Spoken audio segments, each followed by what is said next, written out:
Featuring Cyrillic Yaya Bells.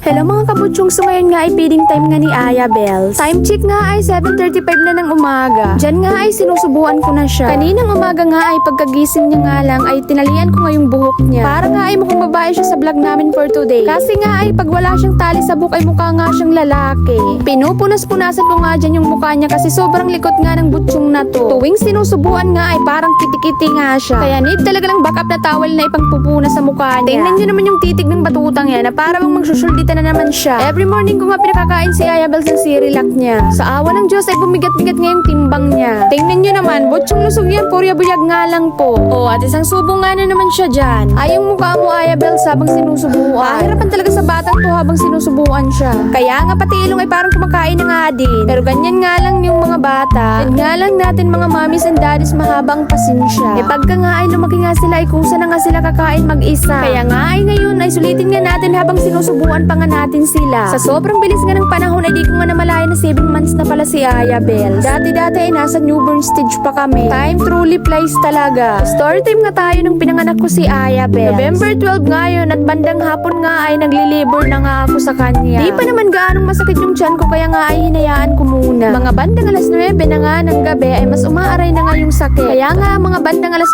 10 nga ay nagpasugod na nga ako sa hospital. Kasama ko nga that time si nanay at tatay at dalawa kong kapatid na pamilyado na at saka yung Becky na kasama ko sa vlog ko. So fast forward na nga sa story nga ay nandun na nga kami sa ospital. At kaagad naman ako na inay-ina. That time nga ay foreseeing pangalan yung tiyan ko. Praning lang talaga ako since first time nga ako ay kala ko nga nung isinugod ako ay manganganak na ako that time. So pagkatapos ko nga ay sinabihan nga kami ng nurse na pumunta nga muna daw sa bakanting room para nga ay mag-antay na pumutok nga yung panubigan ko. Fast forward nga tayo sa story ay mga bandang alauna na nga at nagpa-ai nga ako ulit. Kasi nga ay 99.9% na nga yung sakit at nung inaiinga ako ay 6 AM na nga daw. So bumalik nga ako sa room ko at nag-squat nga ako dun. Habang naglalakad nga yung oras ay mas lalong sumasakit nga. Kaya nung mga bandang alas 2 na naman ay nagpaiina naman ako. And that time nga ay 7 AM na yung tiyan ko. At pinabalik nga ako sa room ko at magantay nga daw ako hanggang mag 10 AM yung tiyan ko. So mga bandang alas 3 nga na naman ay nagpaiinga ulit na naman ako. Kasi nga ay para magkikipag-meet na ako sa mga santo sa sobrang sakit. Namimilipit na nga ako sa sakit at hindi ko na nga kaya umupo. So nung inaiinga ako ay 8 AM na nga siya. And that time ay pinagalitan nga ako ng nurse at bawal nga daw yun na palagi ako nagpapa-IE at baka nga daw ako ay ma-infection. Sinabihan nga ako ng mga bandang alas 10 pa nga daw ako ng umaga manganganak. So fast forward na tayo ay mga bandang alas 7 na nga at nararamdaman ko na nga yung ulo ni Aya Bells na nasa puwet ako na nga talaga.